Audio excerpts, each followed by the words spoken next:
Quero saudar a você, professor, professora da Escola Bíblica Dominical, classe dos jovens, e os demais irmãos que, por causa do tema desta revista dos jovens, estão aqui conosco mesmo, não sendo professores da classe dos jovens, mas eu quero saudar a cada um de você com a paz do Senhor Jesus Cristo. Estamos nessa terceira lição desta série de lições que falam de uma realidade que temos vivido em nossa sociedade entre a verdade e o engano. Estes são os dias que a Bíblia fala onde o engano se multiplicaria. Ele sempre existiu, mas estamos vivendo dias que, mesmo dentro do contexto evangélico, há muito engano. Então, essas lições são muito importantes para cada um de nós. Bom seria realmente que cada obreiro, cada crente, por que não dizer, aprendesse junto a estas lições, fosse fortalecido na fé e no conhecimento destas coisas, para que possam responder, biblicamente, a estas coisas no nosso dia a dia. Então, a falácia do relativismo ético-moral é a lição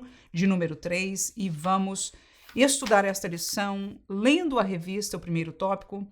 Logo depois, vamos passar ao primeiro tópico do nosso esboço. No canal da professora Manuela Barros, nós implementamos um esboço didático como esse em todas as nossas lições. Dos adultos, nós fazemos 2 aulas gravadas, uma só da revista e uma só do esboço, mas na dos jovens nós fazemos isso junto. O vídeo fica um pouco mais longo, mas entendemos que assim permite que os irmãos possam ter ambos os recursos junto com você. Este recurso é distribuído gratuitamente. Aqui na descrição do vídeo, naquele maisinho você abre, tem um link e você pode baixar este roteiro à vontade. Página de número 19, introdução, relativismo ético-moral. Defende a ideia de que não existem verdades morais absolutas. E o que é certo ou errado varia de acordo com a cultura, com o período histórico ou a opinião pessoal.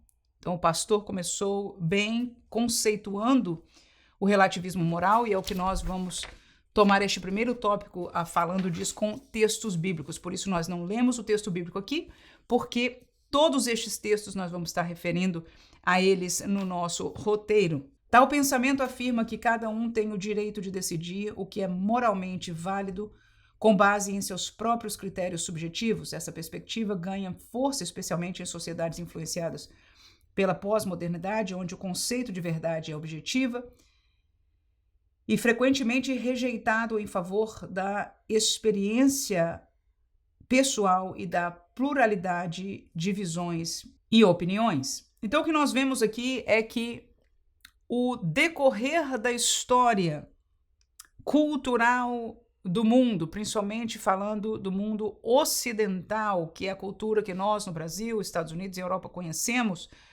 nós vivemos um período conhecido culturalmente como a pós-modernidade, e este tempo tem trazido já há mais de um século, resultados no dia a dia da nossa vida. E uma das coisas que nós vemos, está escrito aqui, é como as pessoas julgam o que é verdade. Há um sentimento acerca da verdade absoluta. Podemos até dizer porque algumas delas traíram a sociedade, ou seja, se pensava que era e eles encontraram que não. Então agora o sentimento cultural, filosófico deste tempo é desconfiar de tudo e de todos.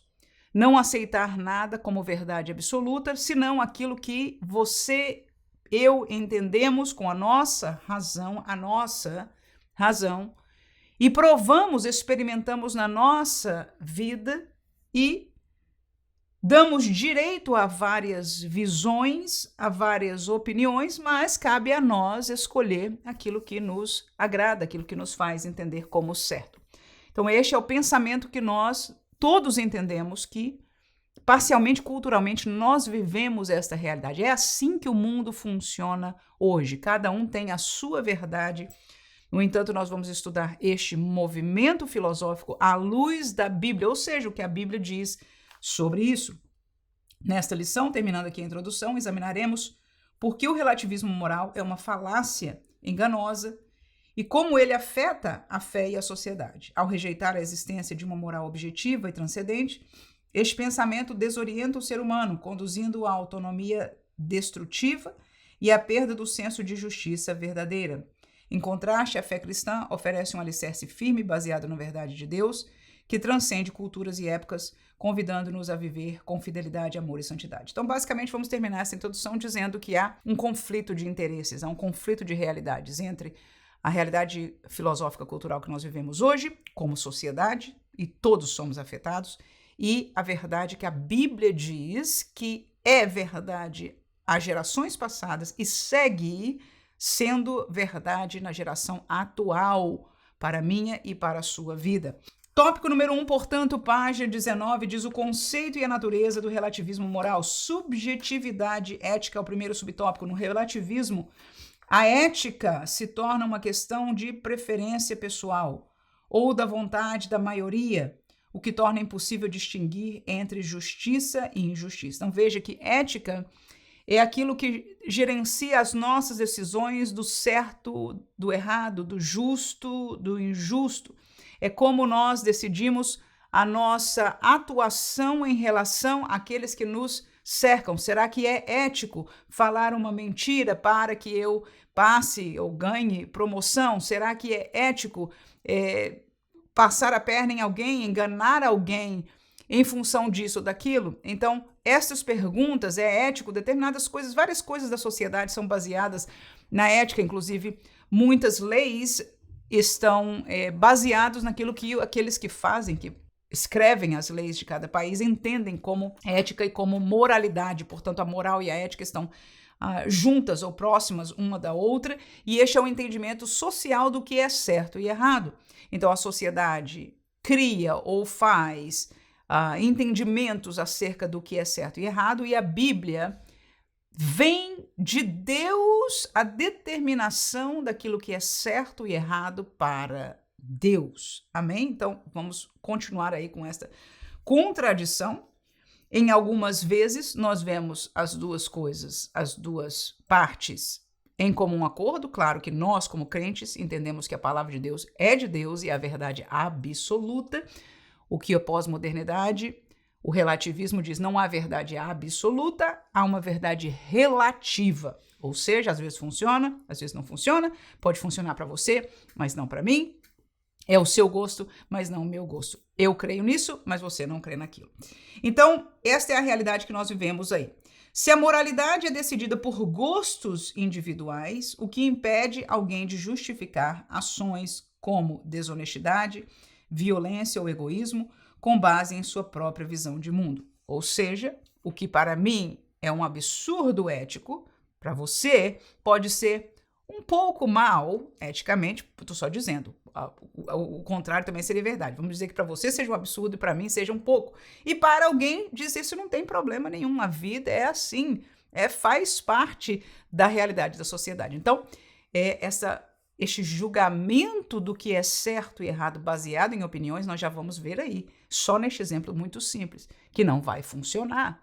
Então, nós vemos grandes temas hoje, a pedofilia, o homicídio e outras coisas que são grandíssimos, entre outros que vamos estar, inclusive, estudando nessa série de lições, que, eticamente, alguns na sociedade têm visões diferentes e, entre essas visões, inclusive, aceitam estas coisas como dentro de uma normalidade, uma possibilidade de vivê-la bem.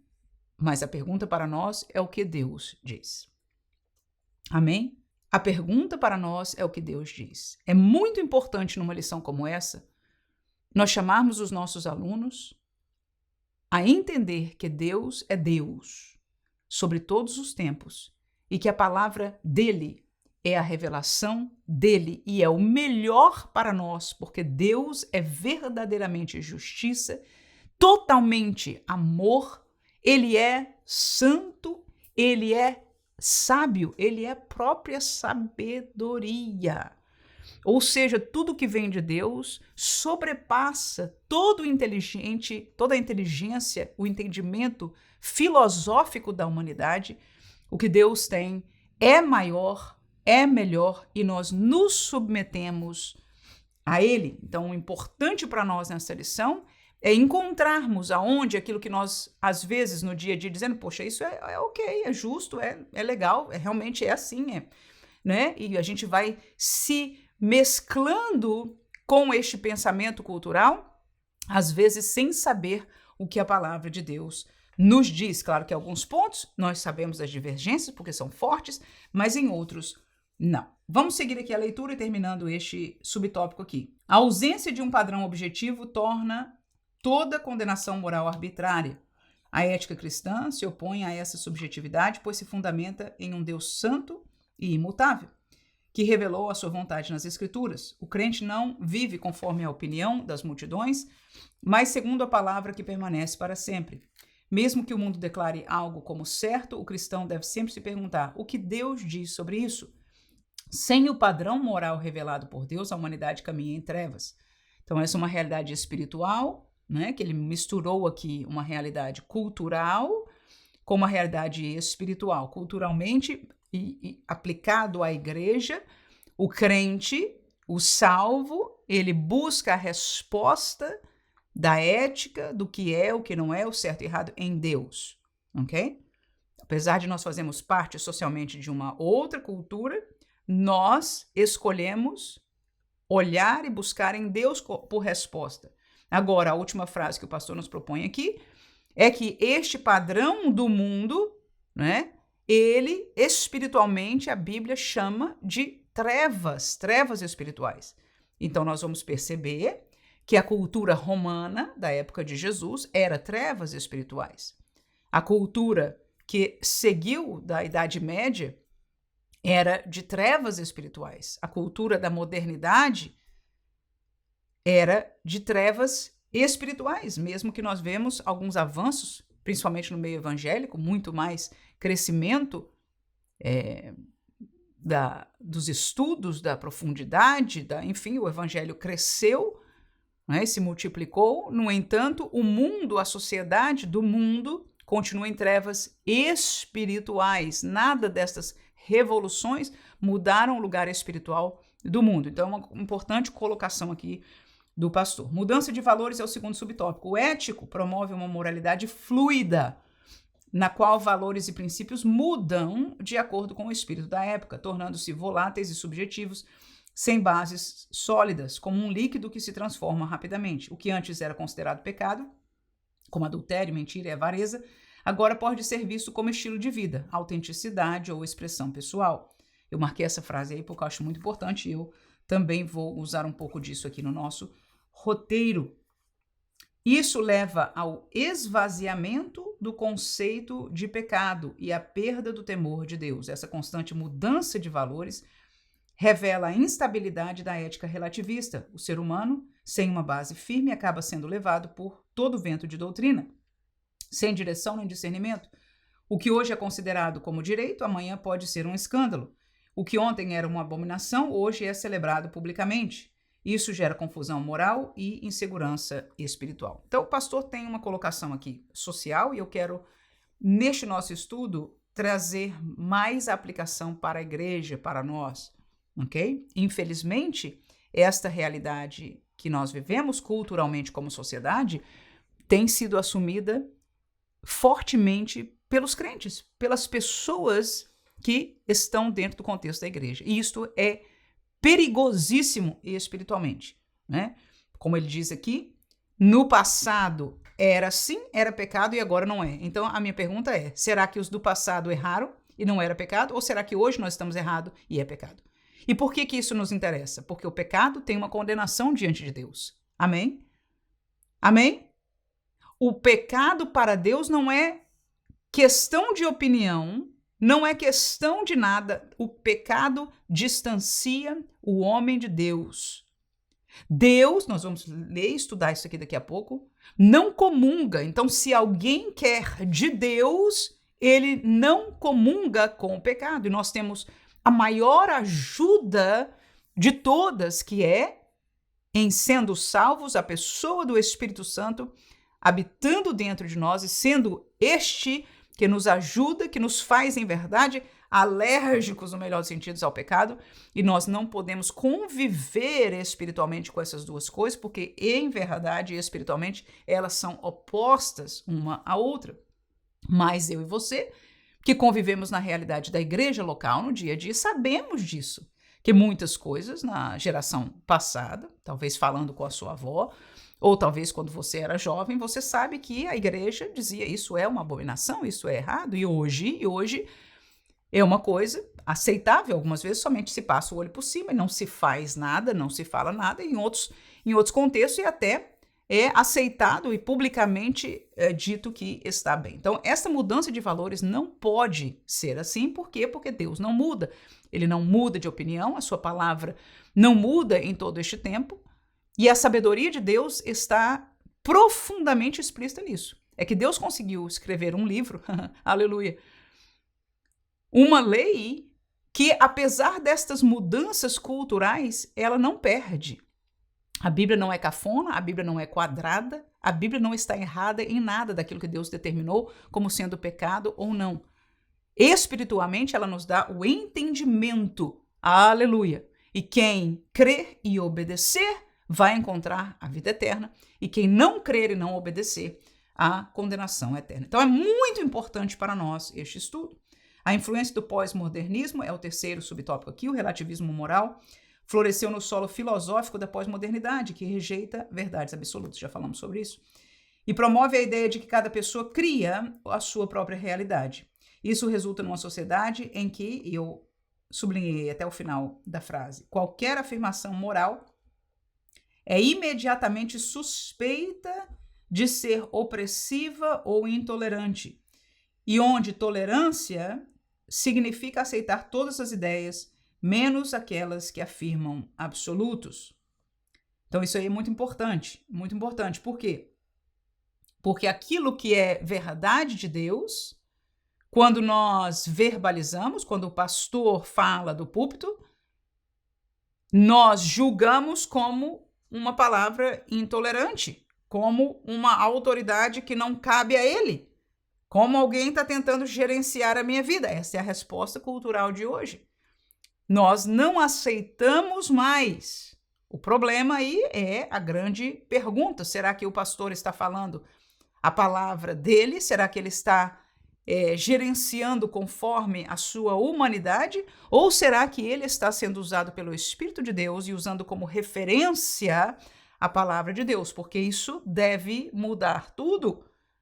No entanto, eu até tenho orado e rogo aos irmãos que orem pelos líderes, pelos pastores e pregadores, porque a realidade das pessoas que escutam os sermões está mudando por causa desta cultura e, portanto, a agressividade contra a verdade, que antes era vista somente do mundo, está sendo vivida na igreja, o que está fazendo muito deles desistirem desta peleja e deixarem o barco andar mais à vontade. O problema deste à vontade é que, na verdade, as pessoas estão se distanciando de Deus porque os seus corações estão se apegando a sentimentos e obras pecaminosas, segundo a palavra de Deus. Amém?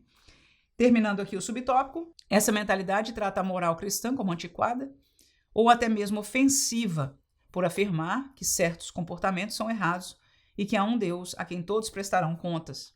Mas sem a verdade revelada, pautada nas Escrituras, a vida perde o seu sentido e a sociedade perde o rumo. Este discurso destrói as bases morais da convivência, deixando um vazio ético. Tal mentalidade vê a moral cristã como opressiva, mas a palavra de Deus permanece como lâmpada para os meus pés e luz para o meu caminho, guiando a igreja e o mundo em meio à escuridão ética. Eu quero trazer uma palavra para você aqui, professor, e para você jovem, caso se você também, professor, passar isso para a sua turma. Eu quero que o nosso coração nesta lição não esteja voltado para a sociedade. Eu vou dizer por quê.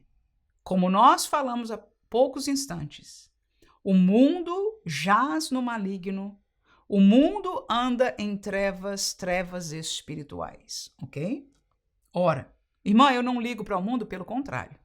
Eu vou chamar a mim e a você para um posicionamento que faz com que o mundo tenha alguma chance. Porque se nós, escute por favor, que isso é muito sério. Se nós não nos posicionarmos conforme o que nós vamos falar aqui agora, o mundo que está em trevas não tem literalmente nenhuma chance de salvação. O mundo não se vai salvar. Mas as pessoas do mundo, se ouvirem a palavra da luz, a verdade da luz, que é o evangelho de Cristo Jesus, eles têm a oportunidade de serem como eu e você fomos, resgatados do poderio das trevas e transportados para o reino do Filho de seu amor, conforme diz a palavra de Deus, ok? Então vamos ouvir a realidade cultural desta lição, mas vamos entender que para o mundo de fora não muda muita coisa. É o mesmo mundo de Roma, é o mesmo mundo do tempo egípcio, do passado da antiguidade. É o mesmo mundo de 2 séculos atrás e vai ser até o último dia antes da vinda de Jesus. É o mesmo mundo. Mas nós fomos tirados do mundo e eu estou falando de uma transformação espiritual. E a palavra de Deus é a única arma espiritual. Escute, por favor, não é uma arma mental. Escute, por favor, nós estamos falando de filosofia. Crente não luta filosofia contra filosofia. Não funciona. Filosofia contra filosofia pode convencer alguém, mas não pode converter alguém. Ninguém será transformado pelo poder de Deus, não há novo nascimento em convencimento. E o chamado do evangelho de Cristo Jesus, aquele que Jesus pregou e nos mandou pregar, é um evangelho agressivo. Ele diz: chame as pessoas ao arrependimento dos seus caminhos de pecado. Pedro fez, Paulo fez, e muitos se converteram. E eu pergunto a mim e a você, será que nós vivemos isso? Será que um dia esta palavra nos convenceu junto ao trabalho do Espírito Santo que nós éramos pecadores, distanciados de Deus? E ofereceu para nós um caminho de santidade, um caminho de Deus, mas que levaria a vida eterna com Ele? Eu criei neste evangelho. Eu deixei para trás o mundo. Eu deixei para trás as dores que o mundo afligia a minha alma, a minha vida, e que se eu tivesse continuado naquele caminho, eu posso só imaginar, eu vim cedo o suficiente e não carreguei comigo marcas horrorosas deste mundo pela graça de Deus. Mas muitos chegaram depois de terem sido marcados. No entanto, a graça ofereceu um caminho divino, um caminho melhor, o caminho da cruz. Aleluia. Do perdão, ok? Então, fiquemos de pé na verdade do evangelho. Ela não é antiquada, ela é única. Ela não é da geração passada, ela é única. E se nós nos agarrarmos nela, que é uma verdade espiritual, e nós não comprometermos esta verdade, como a maioria dos ministérios estão fazendo, vamos ajustar o que é de Deus, a palavra de Deus, para não ofender, para não isso e não aquilo. O que nós estamos fazendo é mudar a mensagem que Jesus nos mandou falar. Ele disse: olha, essa é a mensagem, vocês falem isso. E ele disse: olha, o Espírito Santo é quem vai convencer do quê? Do pecado, da justiça e do juízo. Então a obra de convencer não é minha nem sua. Nós não precisamos nos preocupar se alguém vai se sentir isso ou aquilo. Nós temos que obedecer ao mandamento de Jesus e pregar este evangelho que é o de Jesus Cristo. E ele é quem vai fazer a obra espiritual. Amém. Se nós cremos nisso, esta lição vai tomando um rumo de bênção para as nossas vidas. Vamos ao primeiro tópico do roteiro aqui, o conceito do relativismo moral. O que eu creio, porque não há verdade absoluta segundo o relativismo moral. O que eu sinto, porque essa é a minha verdade. O que eu quero, essa é a minha religião. Religião para o mundo é o que ele quer. Portanto, ali é isso que ele adora, é isso que ele faz, é isso que é a prioridade dele, é aquilo que ele crê. Então, vemos que o relativismo moral é o normal do mundo. Cada um diz: isso é o que eu creio, é assim que eu sinto, é isso que eu quero. Agora, o problema não é o mundo falar isso. O problema sou eu e você usando estas mesmas palavras e tendo esse mesmo sentimento. Se você usar, então tome cuidado. Porque em algum lugar nós estamos em uma situação perigosa. Então, irmão, como é que eu vou dizer? Se eu creio nisso, por exemplo, na palavra de Deus, então use a palavra de Deus, amém? Então não é o que eu creio, a palavra de Deus usa assim, a palavra de Deus nos ensina assim, Jesus falou isso, Paulo falou aquilo, a palavra de Deus use, não é o seu querer, não é o seu sentir, e diga de passagem aqui entre nós, a palavra nos confronta, quem é crente, pode ser crente fervoroso, abençoado, aleluia, professor de escola dominical, evangelista, pastor, a palavra nos confronta a cada um de nós, então ela é a verdade de Deus. O que eu creio não há verdade absoluta, Juízes capítulo 21, versículo 25. Naqueles dias não havia rei em Israel, porque cada um fazia o que parecia reto aos seus olhos. Então esta é a verdade que o tempo dos juízes vivia e nós conhecemos o que aconteceu neste tempo. Então veja que socialmente Israel estava vivendo algo semelhante ao que nós vivemos hoje. Romanos capítulo 1, 21 a 23, é parte da leitura do texto bíblico aqui, diz: porquanto, tendo conhecido a Deus, não o glorificaram como Deus, nem lhe deram graças. Antes, em seus discursos, se desvaneceram, e o seu coração insensato se obscureceu, dizendo-se sábios, tornaram-se loucos, e mudaram a glória do Deus incorruptível, em semelhança da imagem de homem corruptível, e de aves, e de quadrúpedes, e de répteis. O que Paulo está dizendo aí é que a sociedade decidiu o que era verdade para ele. O que ele crê é o que é verdade. E ele, reconhecendo o homem, o ser humano, a sociedade, reconhecendo a Deus, decidiu dizer: não, ele não é Deus, ele não vai ser Deus na minha vida. E começou a construir aquilo que ele crê, aquilo que ela crê. E é isso que Paulo nos está explicando que acontecia, e ele está escrevendo esta carta e explicando isso aos irmãos ali de Roma. Salmo capítulo 14, versículo 1 diz: disseram os nécios no seu coração, não há Deus. Têm se corrompido, fazem-se abomináveis em suas obras, não há ninguém que faça o bem. Então veja que neste texto de Salmo, nós vemos que o mundo que anda em trevas, pode dizer não há Deus. E a realidade de trevas é de corrupção. É de obras abomináveis. Diga o que quiser, a cara pode ser bonita, a pessoa pode até dar esmolas ou fazer alguma coisa boa a alguém. O coração que está em trevas vai gerar obras de trevas. Não há ninguém no mundo que faça o bem. Não significa fazer um gesto de bem, significa viver no caminho do bem, no caminho de Deus. Então, isso é que a palavra de Deus nos explica aí. Então, em primeiro lugar, conceito de relativismo moral. O que eu creio. Para eles, não há verdade absoluta. E o que eu sinto é o segundo. Essa é a minha verdade. A minha verdade é baseada no que eu sinto. Vou te levar em Romanos, capítulo 1, nós lemos do 21 ao 23, e eu vou ler agora do 29 ao 31.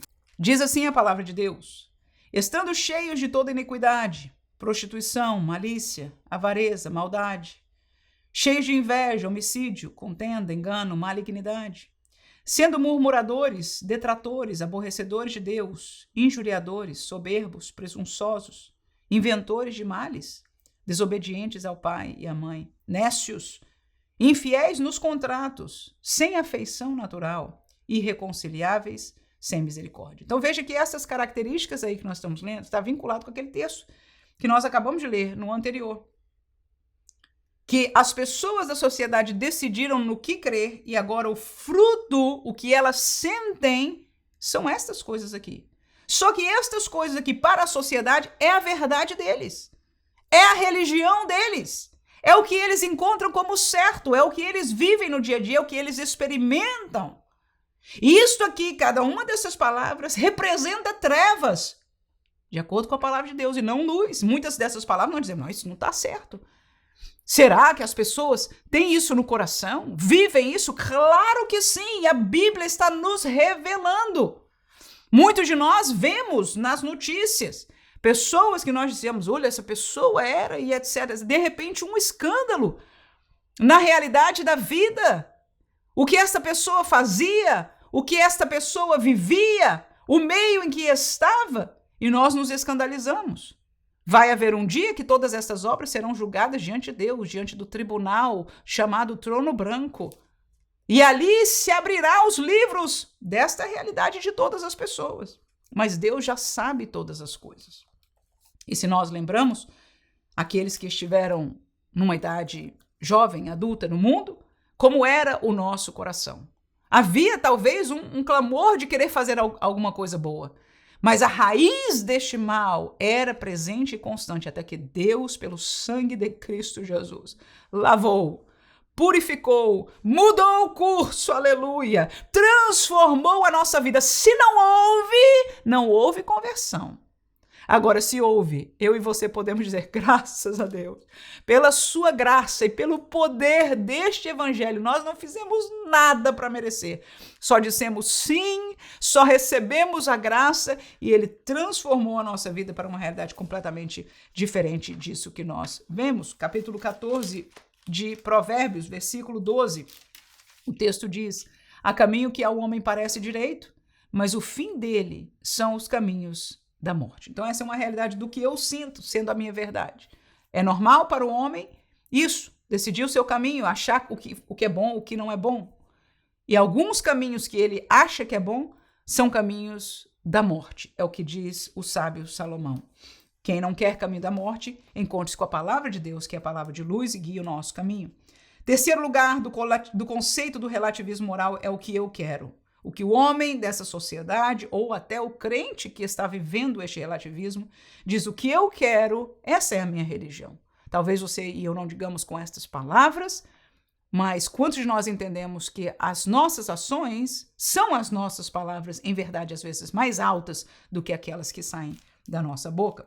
Efésios capítulo 2, este é um texto que o pastor deixou aqui para nós, versículo 3, diz: entre os quais todos nós também antes andávamos, nos desejos da nossa carne, fazendo a vontade da carne e dos pensamentos. E éramos, por natureza, filhos da ira, como os outros também. Então veja que Paulo está explicando sobre o que nós vivíamos antes de estar em Cristo. E o que nós fazíamos era a vontade dos desejos, tanto da carne como dos pensamentos. Está aí. Então, o que eu quero hoje é o desejo da minha carne e dos meus pensamentos. É o que eu quero. Esta é a minha religião. E Paulo está exortando aos irmãos aqui de Éfeso que esta era a realidade espiritual antes e que este lugar espiritual era de natureza filhos da ira, ou seja, era perdido, era na mão do mal, das trevas e não estava em Deus. Eu vou levar você a um exemplo prático, 1 Reis, capítulo 21, alguém que levou este eu quero. E o que aconteceu com esta realidade? Trata-se de Acabe, sua esposa Jezabel. Acabe bateu o olho na vinha de Nabote e desejou para si, convinha a ele, era o que ele queria, ele era rei. E ele foi conversar com Nabote, e Nabote disse que não podia vender a vinha por questão de ser algo familiar. Mas Acabe queria. E porque queria, ele se entristeceu. Ele ficou ruim. E Jezabel, sua esposa, viu isso. Vamos ler o texto aí, eu botei do 1 ao 7, então já vai contar a história para nós aí. E sucedeu depois dessas coisas que, tendo Nabote, o jezreelita, uma vinha em Jezreel, estava junto ao palácio de Acabe, rei de Samaria, que Acabe falou a Nabote, dizendo: dê-me a tua vinha para que me sirva de horta, pois está vizinha ao pé da minha casa, e te darei por ela outra vinha melhor do que ela, ou seja, justiça segundo os seus olhos, né? Ou, se parece bem aos teus olhos, dar-te-ei a sua valia em dinheiro. Porém, Nabote disse a Acabe: guarde-me o Senhor de que eu te dei a herança de meus pais. Então Acabe veio desgostoso e indignado à sua casa, por causa da palavra de Nabote, o jezreelita, que ele lhe falara: não te darei a herança de meus pais. Foi isso que ele disse, não é? E deitou-se na sua cama e voltou o rosto e não comeu pão. Porém, vindo a ele Jezabel, sua mulher, lhe disse: que há que está tão desgostoso o teu espírito e não comes pão? E ele lhe disse: porque falei a Nabote, o jezreelita, e lhe disse: dá-me a tua vinha por dinheiro, ou, se te apraz, te darei outra vinha em seu lugar. Porém, ele disse, não te darei a minha vinha. Então Jezabel, sua mulher, lhe disse, governas tu agora no reino de Israel? Levanta-te, come pão e alegre-se o teu coração. Eu te darei a vinha de Nabote, o Jezreelita. E sucedeu que, ouvindo Jezabel, que já, e eu saltei aí para o 15, não é? Que já fora apedrejado Nabote e morrera, disse Jezabel a Acabe, levanta-te e possui a vinha de Nabote, o Jezreelita, a qual ele te recusou dar por dinheiro, porque Nabote não vive, mas é morto. E ainda leremos o 16, que diz, sucedeu que, ouvindo Acabe que já Nabote era morto, Acabe se levantou para descer para a vinha de Nabote, o Jezreelita, para a possuir. Aqui nós vemos aí uma história de alguém que disse, isso é o que eu quero. E ao não conseguir o que quero, então a pessoa se indignou, ficou desgostosa, acabou a vida da pessoa. Acabou a vida da pessoa. Esse é uma realidade que nós precisamos nos julgar debaixo dela. Principalmente quem tem poder, quem tem posição, quem tem posses. Mesmo estando dentro do contexto da igreja do reino de Deus. Será que ao ouvirmos um não, nós nos voltamos a Deus para questionar a nossa posição? Ou nós nos iramos e ou fazemos o que Jezabel fez, ou aceitamos a proposta das Jezabéis que estão ao nosso redor de tomar conta do problema. O problema aí é que tomar conta do problema foi fazer uma injustiça. Acabe entendia em seu pensamento que o que ele estava propondo era justo. Eu te dou uma outra vinha, ou eu te pago o dinheiro que é justo. É justo. Então eu quero entender com você que a sociedade e alguns de nós dentro da igreja, quando nós dizemos o que nós queremos, nós não estamos necessariamente causando ou fazendo uma injustiça imediata. Mas a pergunta se conhece mais a pessoa não pelas suas ações, mas pelas suas reações. Então você vai conhecer espiritualmente, moralmente, eticamente a verdade do coração da pessoa. E foi o que aconteceu com Acabe e Jezabel. A sua ação foi positiva, mas quando foi negado, qual foi a reação? Jezabel disse, pode deixar que eu tomo conta. Acabe não perguntou o que você vai fazer, não faça nada contrário, como Davi fez. Quando alguém falava, eu tomo conta, ele disse, o que você vai fazer? Vai matar ele? Não pode, ele é ungido do Senhor, tá aí. Aleluia. Mas Acabe não, deixou, e a mulher foi lá, armou uma trama lá para conseguir matar, e matou. Então veja que a religião do eu quero tem por preço outras pessoas não terem o que precisam, a injustiça, o não se importar com o outro. A religião de hoje diz em suas palavras, nós somos éticos, somos justos, nos importamos uns com os outros. Mas a realidade interior é exatamente o contrário. Segundo tópico da nossa lição, perspectiva bíblica sobre a moral. Deus como fonte da moralidade objetiva, página 21. Ao contrário do relativismo, a fé cristã sustenta que há uma fonte objetiva e transcendente de moralidade, o próprio Deus. Ele é santo, justo e bom em seu ser, e por isso tudo o que ele ordena é moralmente correto. A moral bíblica não é resultado da opinião humana, e eu sublinhei essa frase aí, mas expressão do caráter santo e eterno de Deus revelado em suas leis e preceitos. Presta atenção, as leis e os preceitos da Bíblia refletem aquilo que Deus é. Então a moral da Bíblia é a moral de Deus, e ele expressa nas suas leis e nos seus preceitos. Alguns de nós, quando ouvimos palavra lei, preceitos, mandamentos, nos arrepia. Nós não aceitamos mais tais palavras para hoje. No entanto, a obediência à moral de Deus é através da obediência da palavra, dos mandamentos de Deus, e você vai ouvir essas mesmas palavras, não só no Antigo Testamento, mas no Novo Testamento também. Terminando aqui, as Escrituras contêm a revelação destes princípios morais.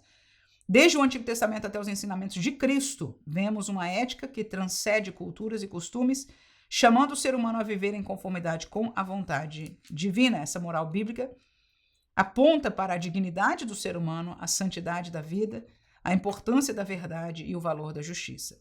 Devemos ir na contramão deste mundo, caído e longe da verdade. Então, quem se abraça com a verdade e a moral de Deus, automaticamente está sobre a rocha, está num lugar seguro que não muda com o passar do tempo e vai verdadeiramente estar sendo o que talvez o seu coração desejaria ser. Justo, ético, moralmente correto, né?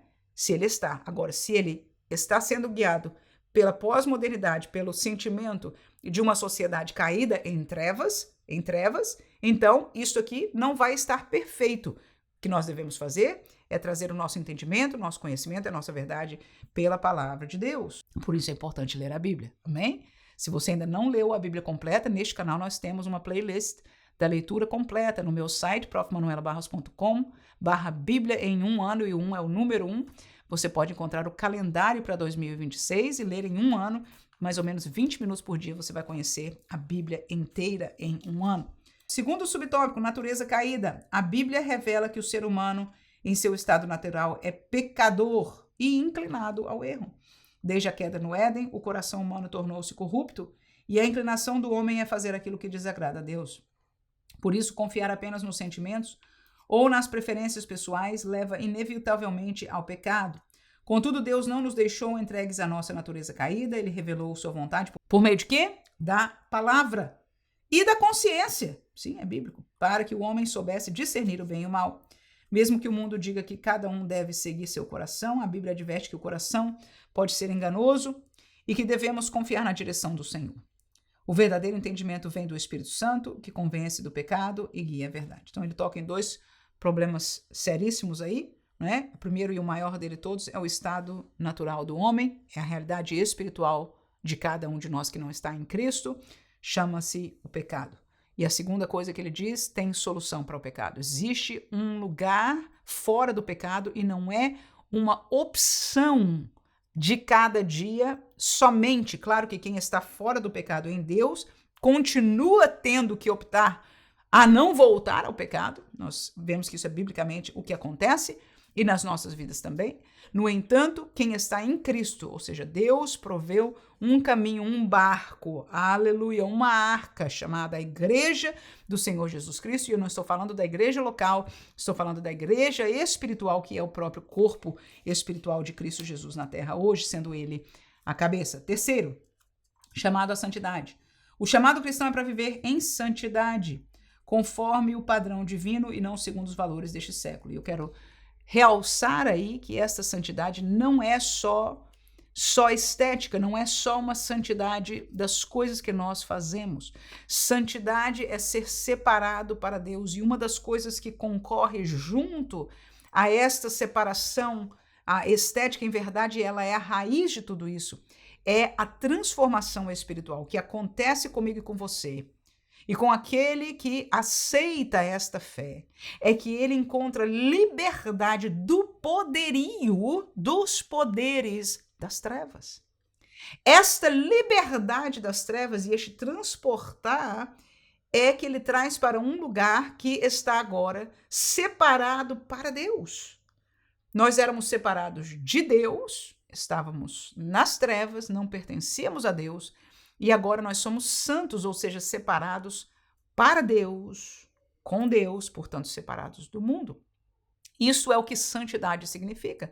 Agora, quando isto acontece, esta transformação espiritual, aquilo que nós chamamos de santidade é um caminho que vai começar a ser natural nas nossas vidas, porque esta é a segunda palavra grega que significa santidade. A primeira é posicional, essa que eu expliquei. É a maior, é a primeira. Sem ela não existe verdadeiramente a outra santidade. Pode existir religiosidade, pode existir legalismo, pode existir o que você quiser. Mas santidade é posicionar o primeiro e o fruto dessa nova posição em Deus. Agora, este que foi transformado tem o Espírito habitando dentro dele. Ele vai começar a frutificar a santidade do dia a dia. Então, a sua estética vai mudar, as suas palavras vão mudar, o seu comportamento vai mudar como obra do Espírito Santo atuando em sua vida, junto com ele e ela se submetendo à palavra de Deus e à direção do Espírito. Amém? Seguindo aqui, a ética bíblica não é apenas um conjunto de regras, mas um chamado à transformação interior pelo Espírito Santo que nos chama a sermos santos como ele é santo. Então veja, primeiro é a transformação. A Bíblia não é apenas, ele não diz que não é um conjunto de regras, ele diz não é apenas, e ele está certo. Porque quando nós somos transformados, sem a transformação, a gente não aceita a regra, a gente não quer regra, a gente não entende as regras. Mas quando nós somos transformados, agora nós entendemos as regras de Deus. Não numa perspectiva humana, mas numa perspectiva espiritual. E nós nos submetemos às regras de Deus, porque no Novo Testamento há regras. Quem pode dizer amém? Quem pode dizer amém? A lei inteirinha moral de Deus do Antigo Testamento se repetiu. A cerimonial, não. Então, o que você encontrar não repetido no Novo Testamento é cerimonial, é fácil de entender. Se Jesus e o Espírito Santo de Deus, por Paulo e os demais apóstolos que deixaram este cânon sagrado para nós, não repetiu um mandamento do Antigo Testamento dizendo eu e você como igreja temos que fazer, então aquilo tinha um outro propósito. Não era a moral de Deus. Mas nós vamos perceber que toda a moral de Deus no Antigo Testamento se repetiu no Novo Testamento. E por curiosidade aí, você que gosta de aprender da Bíblia, eu vou te dar um exemplo simples e prático. Os 10 mandamentos. Dos 10 mandamentos, tem algum deles que nós não repetimos hoje, segundo o entendimento da Bíblia Sagrada? Tem um. Um só. Que alguns cumprem, sábado, e outros não cumprem. E a Bíblia no Novo Testamento não nos manda cumprir. Não é um mandamento neotestamentário. Então, quem faz não está mal.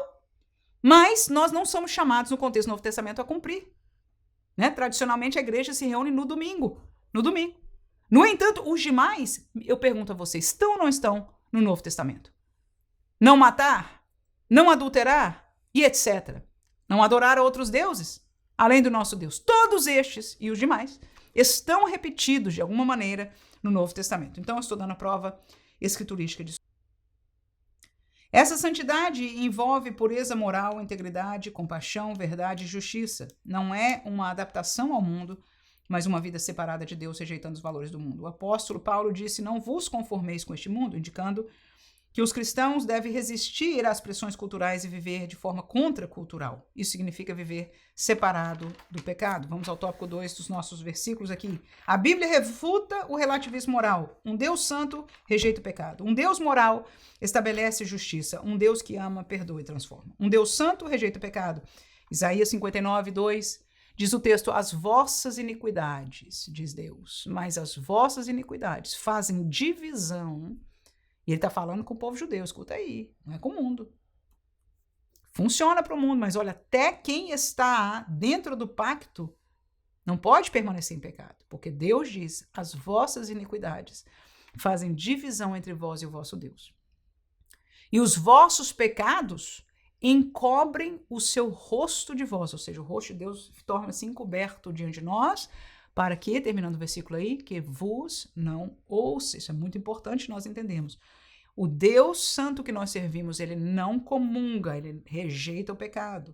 Efésios capítulo 4, versículo 17 a 20 diz, digo isso e testifico no Senhor, para que não andeis mais como andam também os outros gentios, na vaidade do seu sentido, entenebrecidos no entendimento, separados da vida de Deus, pela ignorância que há neles, pela dureza de seu coração, os quais, havendo perdido todos os sentimentos, se entregaram à dissolução para com avidez cometerem toda a impureza.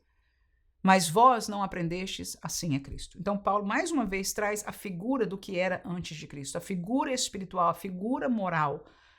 E esta não é mais a nossa realidade. Então, nós entendemos que o que se fazia fora de Cristo é contrário a Deus e Deus não tem mais comunhão com esta realidade. Um Deus moral estabelece justiça. Malaquias capítulo 3, versículos 5 e 6 diz, e chegar-me-ei a vós para juízo.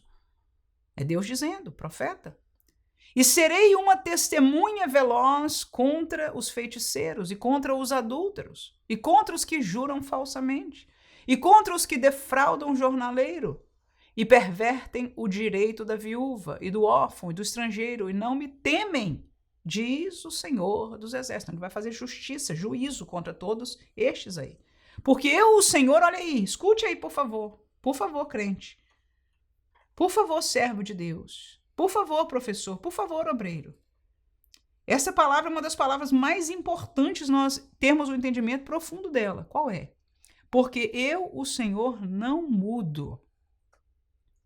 Por isso vós sois, ó filho de Jacó, não sois consumidos.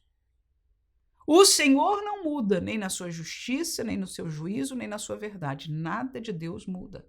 Então nós podemos nos agarrar com a palavra de Deus com segurança e entender que as mudanças sociais, econômicas, do que quer que seja, não muda quem Deus é, o que Ele quer, nada deve mudar. Então essa história de mudanças na igreja, ela deve ser escrutinada à luz da Bíblia. Por quê? Porque o Deus da Bíblia não muda. Amém? Então, um Deus santo rejeita o pecado, um Deus moral estabelece justiça. Romanos 6, 23 fala da justiça contra o pecado. Porque o salário do pecado é a morte. Está falando da morte eterna. Mas o dom gratuito de Deus é a vida eterna por Cristo Jesus, nosso Senhor. Então, a justiça contra o pecado é a condenação eterna que a Bíblia diz. Mas Isaías 53 e 5, a voz profética da pessoa de Jesus Cristo, sobre a pessoa de Jesus Cristo, diz: mas ele foi ferido pelas nossas transgressões e moído pelas nossas iniquidades. O castigo que nos traz a paz, e não é a paz entre nações, é a paz com Deus, estava sobre ele, Jesus, e pelas suas pisaduras fomos sarados. Então, o que eu vejo aí? O pecado constitui um crime, um mal que deve ser condenado. E quem está no pecado vai ser condenado. O salário do pecado é a morte eterna. Mas ele, Jesus, foi ferido pelos nossos pecados. Ele foi moído pelas nossas maldades. O castigo que nos traz a paz, a reconciliação com Deus, e lembra que Deus não comunga com o pecado, estava sobre ele. Então, em Jesus, a justiça de Deus é satisfeita. E nós ficamos livres, não mais em pecado. Amém? Não mais em pecado, livres do poderio do pecado, para viver para ele. João capítulo 5, versículo 24 e versículo 29. Estamos falando da justiça de Deus, que prova o que caminha junto à moral de Deus. Na verdade, vos digo que quem ouve a minha palavra e crê naquele que me enviou tem a vida eterna. E não entrará em condenação eterna, mas passou da morte para a vida. E os que fizeram o bem sairão para a ressurreição da vida. E os que fizeram o mal para a ressurreição da condenação. Se falar de ressurreição, estamos falando da eternidade. Da eternidade. Então, na eternidade, biblicamente, existe uma vida eterna com Deus e existe uma condenação eterna separada de Deus. Queira o homem, queira o crente, queira quem quiser aceitar ou não. Esta é uma realidade espiritual e a Bíblia nos ensina sobre ela. Essas palavras aí são do próprio Jesus, o Verbo encarnado. Ok? Então, a justiça de Deus é uma realidade. Deus é um Deus moral e ele tem a sua justiça já determinada. No entanto, como nós lemos com muita gratidão, em seu Filho ele se sacrificou para pagar o preço dessa justiça. E eu e você podemos recebê-lo pela fé. E um Deus que ama, ele perdoa e se transforma. Escute, por favor. O amor de Deus é demonstrado, como nós lemos em Isaías, vamos ler mais 2 textos aqui, através do seu perdão e da transformação. Nós ouvimos muitas igrejas do amor, nós ouvimos muitos hinos do amor, nós vemos muitos ministérios que proclamam o amor, mas o amor que este evangelho está sendo pregado é um amor tolerante. E este amor tolerante não é o amor tolerante bíblico. Jesus ama a todos e ao pior pecador, se existe um pior, mas existe situações piores. E talvez alguém se encontre num lugar e diga: será que Deus pode me perdoar depois de tudo que eu fiz? Eu traí a Jesus, como Pedro. E a pergunta é: Pedro foi ou não foi perdoado? Foi perdoado, ok? Então, o amor de Deus é revelado no perdoar. Mas quando ele perdoa, antes do perdão, o que houve conosco? Qual foi a nossa parte? O amor dele entrega o perdão e até transforma depois. Mas antes do perdão, eu tenho que ter me encontrado pecador, necessitado do perdão de Deus. Não sou um esnobe que diga: eu não quero saber, eu estou no meu caminho. Este é o que disse Jesus. O médico não veio para os sãos, mas para os enfermos. Ele não veio para aqueles que estão certos, mas para aqueles que entendem que estão fora do caminho de Deus, que estão em pecado. Então, se o evangelho que você está escutando é do amor que perdoa pecados, é de um amor que diz: você e eu estamos separados de Deus, mas este não é o querer de Deus, para isso ele enviou Jesus. E Deus está pronto em que Jesus a te perdoar. E não só te perdoar, mas a transformar a sua vida, ter a seiva da sua vida, sendo o próprio Espírito de Deus. Estão falando do Espírito de Deus, poderoso, que vai te botar para cima. Estão falando do amor de Deus, mas não estão falando do caminho para alcançar estas coisas. Então é mentira. Porque o caminho, Jesus disse, João Batista começou a pregar chamando ao arrependimento, Jesus fez a mesma coisa, Pedro pregou dessa maneira, nós vamos ler aqui agora, vou ler lá Atos capítulo 2, versículo 37 e 38, olha a mensagem de Pedro. Um Deus que ama, mandou o Pentecoste, Pedro prega, e ouvindo eles isto, o versículo 37 diz: compungiram-se em seu coração e perguntaram a Pedro e aos demais apóstolos: que faremos, varões e irmãos?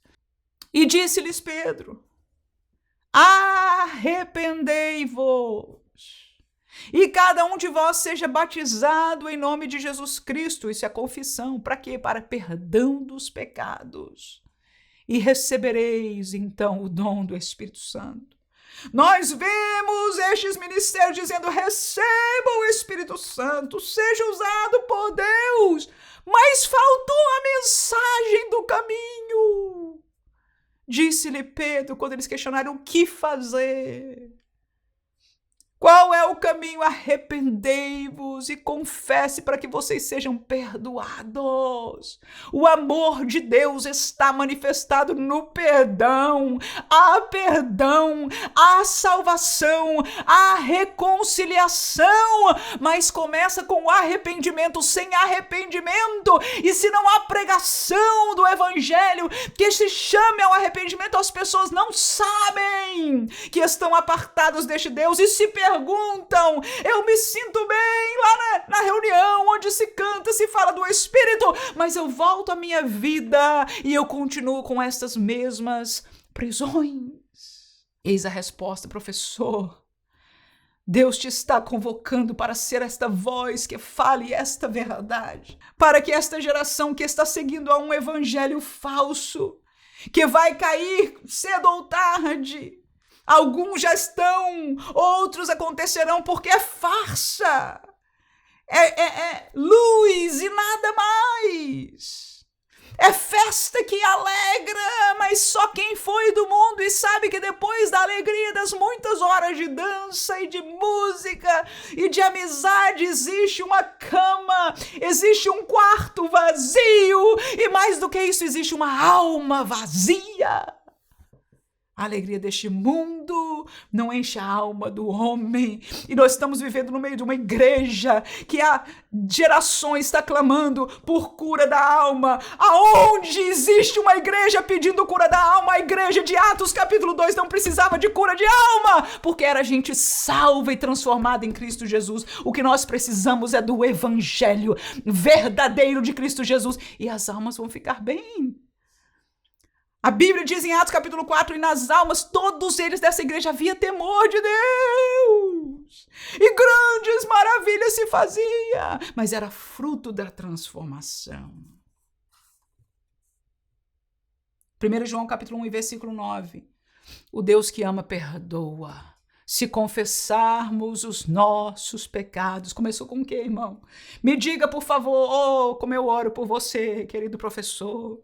Que Deus te dê graça e autoridade para ministrar essa aula. Como eu agradeço que você chegou. Eu vejo este vídeo que nós postamos. Quantas pessoas começam e não chegam aqui? Que pena. Como eu oro para você que chegou até aqui, para que seja usado por Deus a usar esta palavra da verdade. Olha aí a palavra de Deus. Se confessarmos os nossos pecados, é necessário confessar para Deus. É necessário entender que está errado. Mas se você e eu confessarmos, Ele é fiel e justo para nos, olha aí o amor de Deus, para nos perdoar os pecados. E não só perdoa, nos purifica de toda a injustiça. Terceiro tópico, o impacto do relativismo na sociedade e na igreja. Página 22, confusão moral.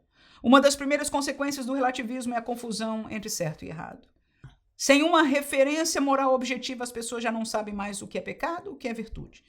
Isso é exatamente o que o profeta Isaías denunciou. Ai dos que ao mal chamam bem, ao bem mal. Quando se apagam os limites morais, o erro se torna aceitável e a verdade ofensiva. Nós vamos falar mais disso no nosso roteiro aqui. Essa confusão é visível em várias áreas da vida moderna, nas leis que legalizam práticas contrárias à verdade de Deus, à vontade de Deus, nos meios de comunicação que celebram o pecado e zombam da santidade, na educação que ensina que cada um deve criar a sua própria verdade. Sem um norte espiritual que só o Espírito Santo é capaz de oferecer, a família sofre, a sociedade mergulha com incerteza e o mal se disfarça em bem. Eu quero que você e eu nos foquemos aqui. A sociedade sofre porque a igreja não se levanta com a verdade. Não porque nós vamos influenciar a sociedade. Não, isso é mentira. Isso é engano. Nem Jesus influenciou a sociedade. Leia João capítulo 17. Leia a oração de Jesus em João capítulo 17. Eu não vou explicar, mas ali prova o que eu estou dizendo, entre outros textos.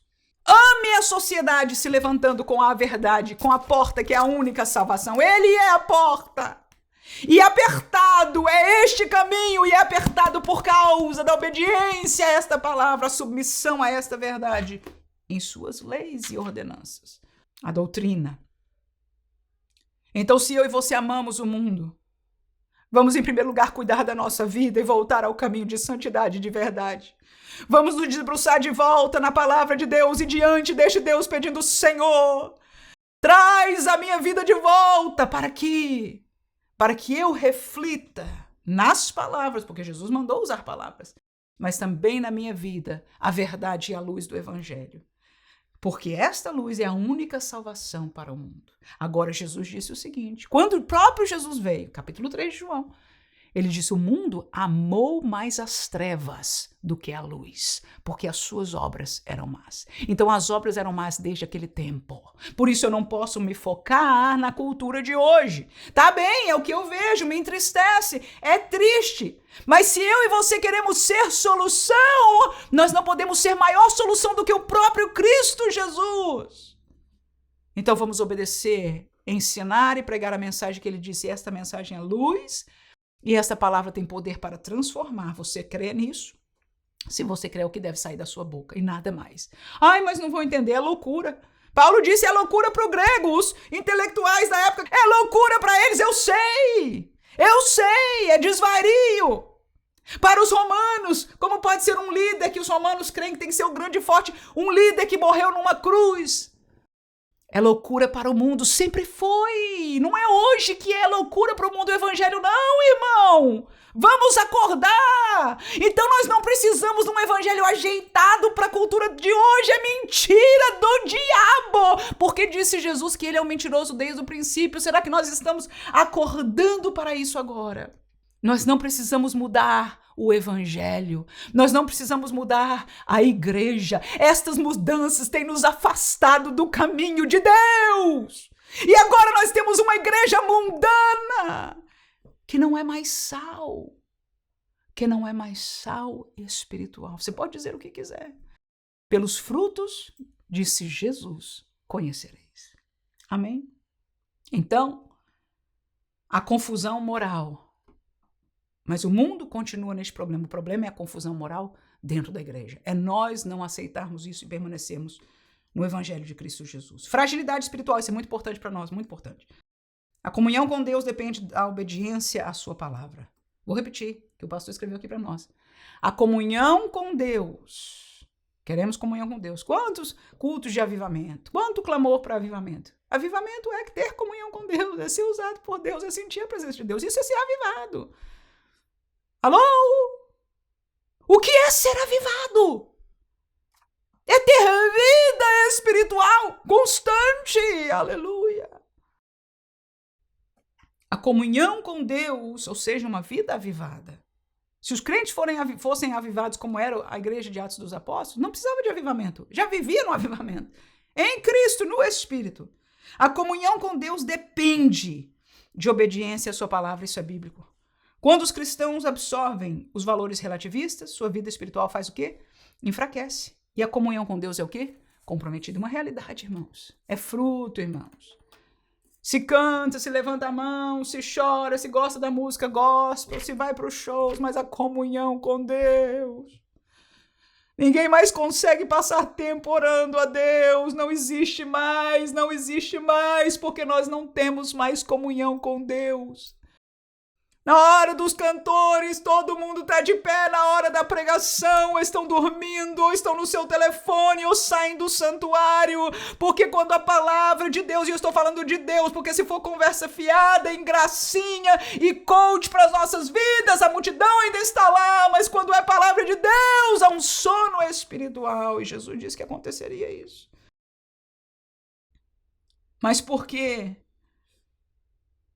Porque quando nós absorvemos estes valores do mundo, a comunhão com Deus é comprometida. Quem está em comunhão com Deus ama a palavra de Deus. Jesus disse isso. Oh, como eu gostaria aqui dar fogo de pregar. Jesus disse isso. Quem me ama verdadeiramente.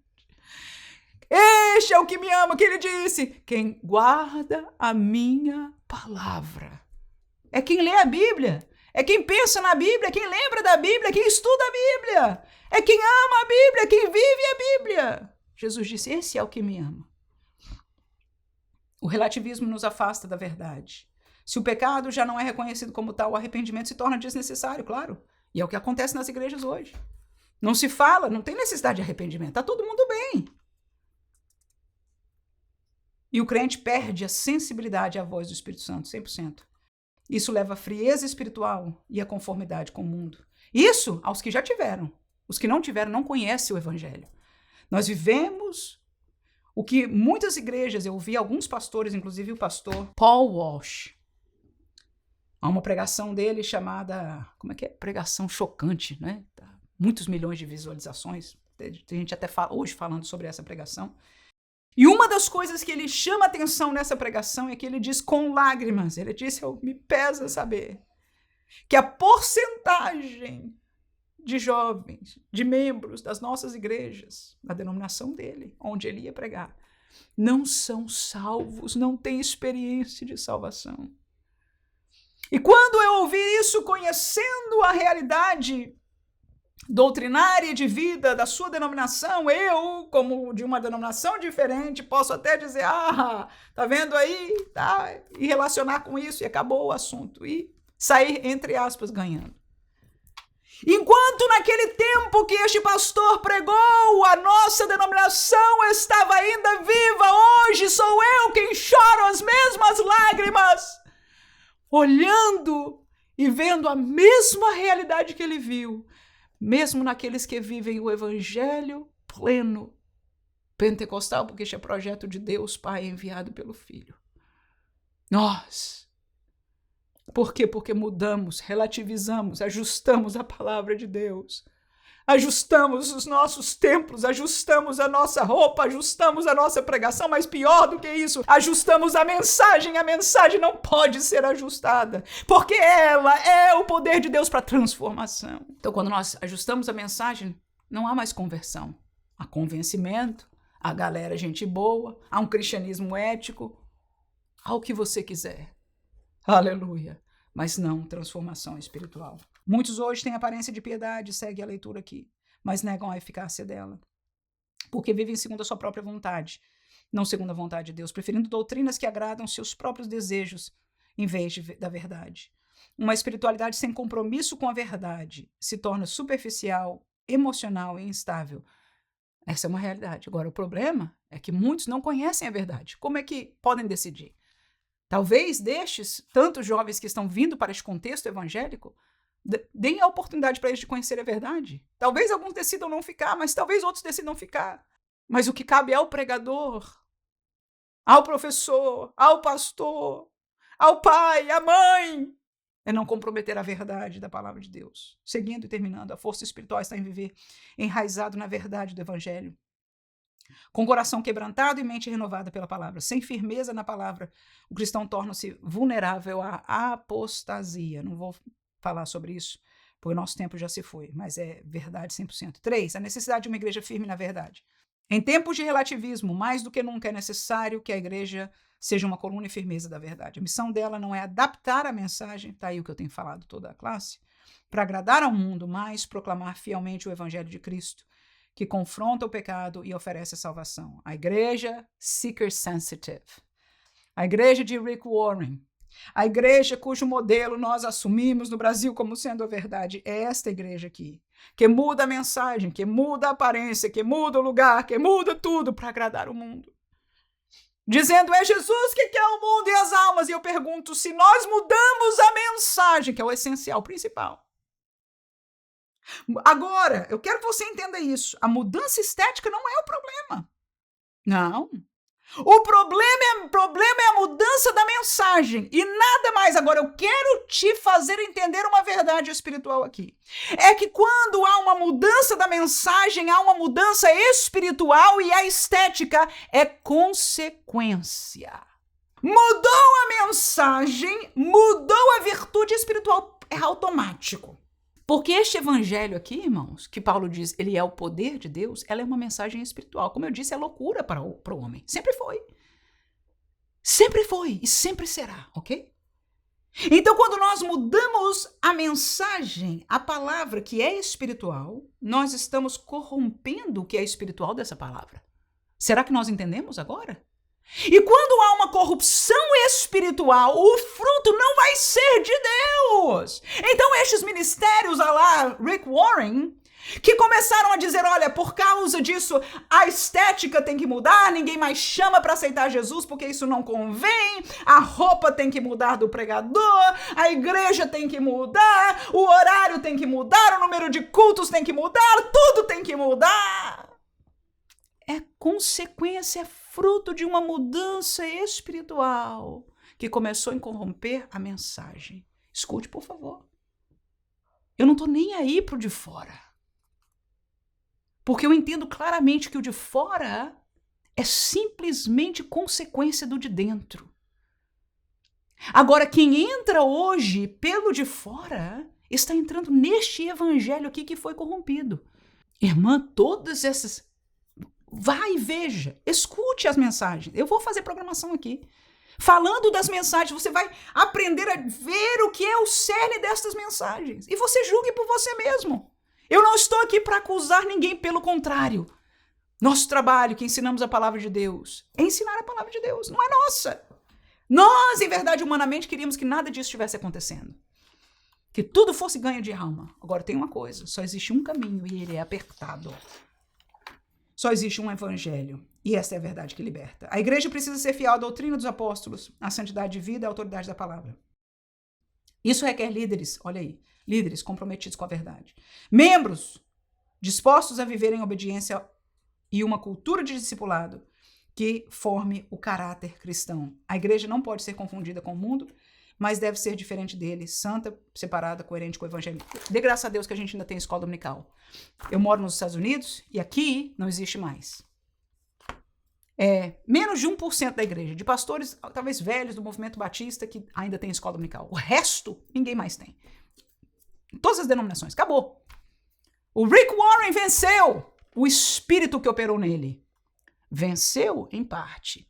Porque eu e você ainda estamos de pé para pregar a verdade, então não venceu. O Filho do Homem disse, quando eu voltar, será que eu acharei fé na terra? Por quê? Porque a situação, ele disse como estaria. Mateus 24, ele disse como estaria. Agora, ainda há uma igreja que pode estar pequena. Pode estar com poucas forças. Mas está de pé com a verdade na mão que é dele. E este sou eu e você, não é outra pessoa não. É o seu pastor, então ore por ele. Porque mais na liderança, mais responsabilidade. Mas que todos nós, como disse o pastor aqui, sejamos parte. O impacto na igreja do relativismo moral. O erro se torna aceitável, a verdade se torna ofensiva e a comunhão com Deus é comprometida. O erro se torna aceitável, Isaías 5:20. O que diz este texto? Que é o texto áureo, né? Ai dos que ao mal chamam bem. E ao bem, mal. Que fazem da escuridade luz, e da luz, escuridade. E fazem do amargo doce e do doce amargo. Essa, para mim, é a figura de muitas coisas que tem sido ensinada neste evangelho, que não é o evangelho de Cristo Jesus. Pregadores que estão ganhando multidões, mas não para o evangelho de Cristo. Porque estão chamando ao mal, dizendo, não, isso não tem problema, tá tudo certo.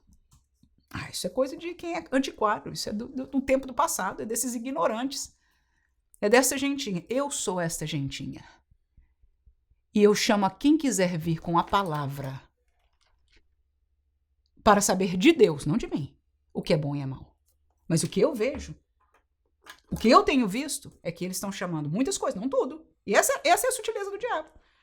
Às vezes tem 80% de bem e de mal. Mas 20% é o engano. E onde há engano, não há verdade de Deus.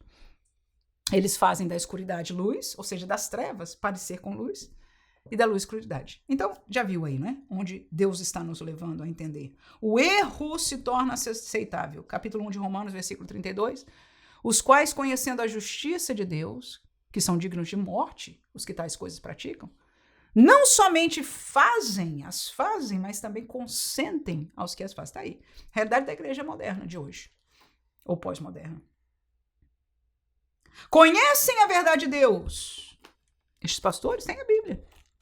Estes pregadores, estes líderes destes movimentos têm a Bíblia. Eles conhecem a verdade de Deus. Conhecem a justiça de Deus. Mas não somente fazem aquilo que a gente acabou de ler em Isaías, mas também consentem com o que faz. Tem escândalo saindo atrás aí. A Igreja Betel aqui. Pastor Mike Wang está expondo absurdos. São verdades. E eles não têm como contestar. Pelo contrário, já pediram perdão publicamente. Mas o que aconteceu com este escândalo? São eles, estes líderes de outro evangelho, fazendo o mal, o contrário à justiça de Deus, e encobrindo. Eles chamam aqui de cover-up culture, cultura de cobrir o pecado de outros obreiros, dos profetas que estão aí fazendo, enganando e etc. E alguns pastores estão encobrindo, porque estão trazendo para os seus púlpitos. Estão fazendo seminário com eles, com estes falsos. E eles sabem. Eu ouvi uma entrevista com um filho destes profetas, um filho criado.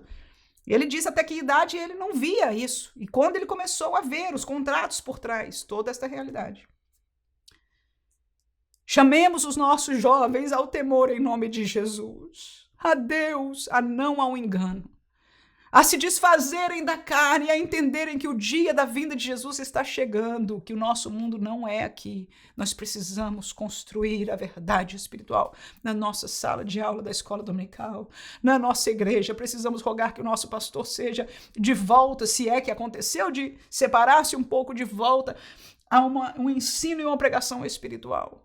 A verdade dessa palavra não é filosófica, ela é espiritual. Jeremias 13, 23. Pode o etíope mudar a sua pele? Ou o leopardo as suas manchas? Nesse caso, ou seja, se puder, também vocês poderão fazer o bem, sendo ensinados a fazer o mal. Irmão, quando eu li este texto que o pastor nos presenteou aqui na sua lição, eu fiquei traumatizada com a verdade de Deus, a força espiritual dessa palavra que Deus fala. Ninguém pode mudar a cor da sua pele. Um etíope africano não pode mudar. O leopardo, animal, não pode tirar as suas manchas. Porque se pudesse, nesse caso, olha a comparação que Deus faz. Neste caso, se eles pudessem mudar, no seu querer mudar, também vocês poderiam fazer o bem sendo ensinados a fazer o mal. O que isso significa para nós, para mim, para você, professor? Se esta geração deste novo evangelho está aprendendo do caminho que não é o de Deus, o fruto não pode ser outro. Para mim isso é uma tristeza enorme, porque eu gostaria, quando eu vejo as multidões, eu me alegro. Mas quando eu vejo a verdade espiritual e quando eu entendo isso à luz das Escrituras, eu me entristeço muito mais, porque o engano está crescendo e se propagando, e ele é um engano. E essas pessoas não podem fazer o bem, não podem fazer o que é de Deus, não podem ter comunhão com Deus, se estão sendo ensinadas ao contrário. Que Deus levante vozes a sua voz, a minha voz e de outros, principalmente pastores, líderes dentro da nossa igreja, para falar esta verdade.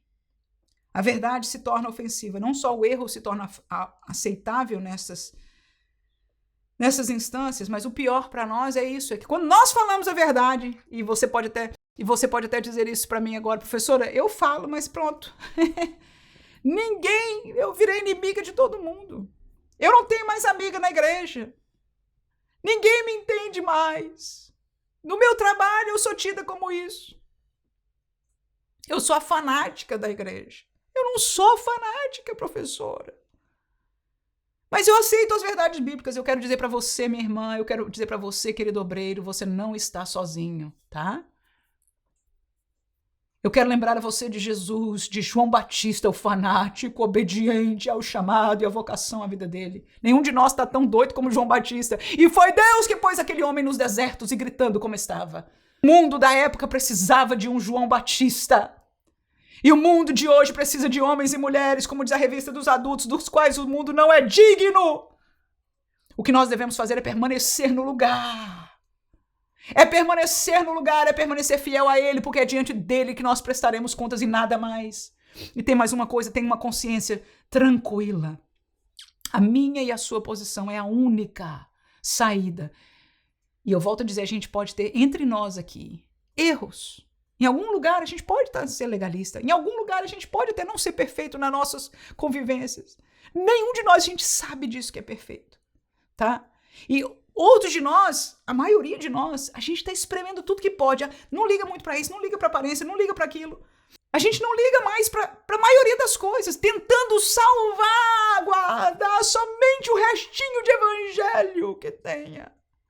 Você não está sozinho. Agora eu quero lembrar a você, existem 7.000 neste mundo. Esta semana passada Deus me deu o privilégio de visitar uma igreja.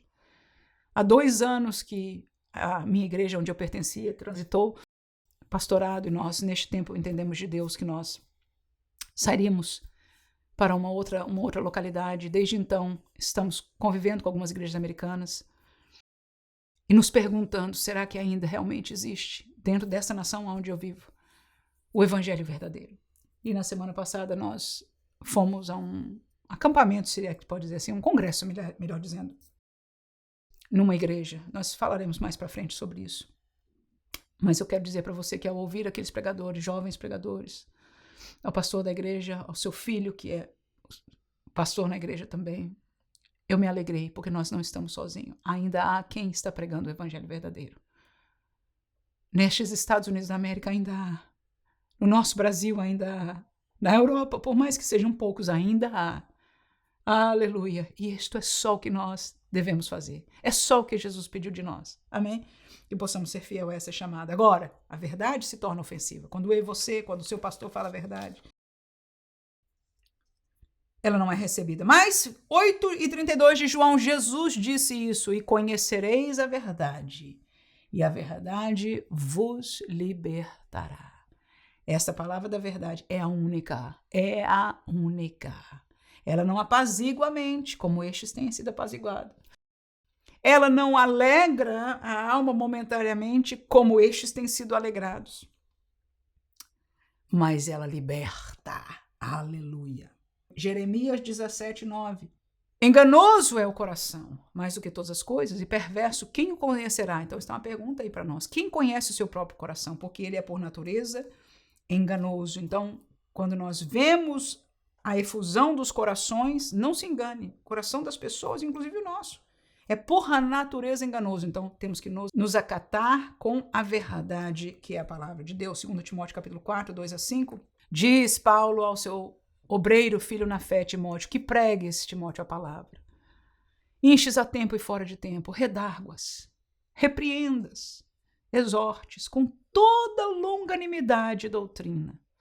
Porque vai vir tempo em que não sofrerão a sã doutrina. Que a doutrina faz a gente sofrer. Quem sabe que a doutrina puxa o nosso orelho, hein? Nós que somos santos. Mas vai vir um tempo que eles não vão sofrer mais. Mas tendo comichão nos ouvidos, ou seja, não aguenta. Ai, esse evangelho, eu já saí dele. Isso é do tempo passado, isso já morreu.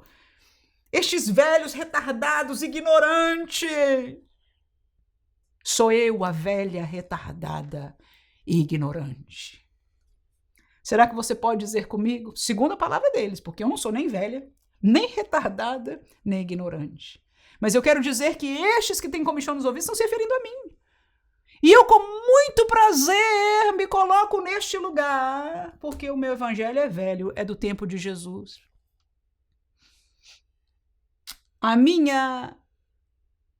O meu conhecimento é antigo, é da palavra de Deus.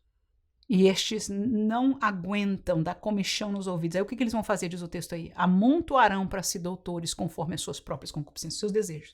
Então vai ter pregador para eles, vai ter doutor para eles, vai ter workshops para ele, vai ter tudo para eles. Por quê? Porque é o que eles querem. E o negócio evangélico vai promover, vai crescer, vai trazer gente da Europa para o movimento, vai trazer gente dos Estados Unidos para o movimento, vai se levar para todo mundo e desviarão os ouvidos da verdade, voltando a fábulas. Mas tu, servo de Deus, ser sóbrio em tudo, não se nerve não. Para mim isso é um puxão de orelha, que às vezes eu fico nervosa, mas Jesus está me ajudando. Não se nerve não, ser sóbrio. Sofre as aflições. Dói, eles não vão aceitar a verdade, não tem problema. Sofre, é o que Jesus nos manda fazer aqui. O Espírito Santo, por Paulo falando.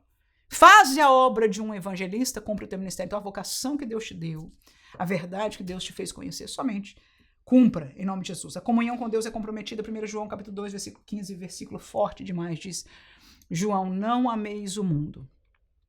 Não ameis o mundo, nem o que no mundo há. Se alguém ama o mundo, olha aí, o amor do Pai não está nele. Então, se o evangelho que está sendo pregado está amigo do mundo, conforme Jesus falou, eu te mandei lá ler em João 17. Mandar a expressão, né, por favor. Orientei, porque é de abrir os nossos olhos e nós não temos tempo de voltar lá. Ok? Então, se alguém ou se algum evangelho leva-nos à amizade com o mundo, a Bíblia diz claramente, o amor do Pai não está nele. Ou seja, não há comunhão. E o amor do Pai está onde ele está, porque ele é amor. Amém? Então, não há comunhão espiritual com Deus se há amor, se há entrelaçar-se com o mundo. Ezequiel 11, 23. Diz, e a glória do Senhor se alçou desde o meio da cidade e se pôs sobre o monte que está ao oriente da cidade. Esses são 3 textos, desde Ezequiel 10 até o 11, onde mostra, não só Deus está mostrando para Ezequiel toda a corrupção que está acontecendo na sua casa, no templo, né? No lugar de adoração dos ministros, da casa, de tudo. O tamanho da corrupção que o povo de Deus está. Mas aí o texto diz que a glória do Senhor se afastou e simplesmente saiu, deixou. E é isso que Deus revelou a Ezequiel. Isso nos indica o quê? Que Deus não vai permanecer sempre. Não vai haver revelação de Deus, comunhão com Deus, milagres de Deus, manifestações espirituais de Deus. Pode até acontecer manifestações espirituais. Tem muitas que eu vejo por aí que eu vejo outro espírito. Claramente. Por quê? Porque Deus não vai permanecer. A glória do Senhor sai. Ele não comunga com este outro evangelho relativo. Salmo capítulo 51, 11 e 12. É um testemunho de alguém que nós aprendemos a amar o rei Davi. Que pecou um pecado que talvez nenhum de nós tenha pecado de tal maneira, porque não só ele adulterou, mas mandou matar o marido da mulher com quem ele adulterou. Mas o Salmo 51 reflete o seu coração. É uma oração do seu mais profundo a Deus. Depois que ele foi perdoado ali, Natã, depois que ele pediu perdão, Natã traz a palavra de Deus e diz, traspassado foi o teu pecado. Vai pagar a consequência, mas está perdoado. Mas leamos o versículo 11 e 12 e com isso nós terminamos a nossa lição de hoje. Não me lances fora da tua presença, disse Davi, e não retires de mim o teu Espírito Santo. Torna a dar-me a alegria da tua salvação e sustém-me com o espírito voluntário. O que eu aprendo aí? É que quem peca, quem está no pecado, não tem mais a alegria da sua salvação. Davi, no versículo 11, reflete claramente que ele não sente mais a presença de Deus. Alguma coisa está falhando na sua intimidade com Deus. Porque ele diz, não me lance fora, não me deixe fora da tua presença, não retire de mim o teu Espírito Santo. Irmãos, o que nos faz permanecer em Deus é a presença do próprio Deus em nós, o Espírito Santo de Deus. E Davi clama, não me tira, porque na hora que isso sair, acabou, irmãos. Isso não é se desviar, é mais. Não vou entrar nos detalhes teológicos sobre isso agora. Mas eu quero fazer-nos entender que Deus não vai compactuar e que a pessoa que peca sabe e sente que não há mais alegria da salvação. Tudo muda.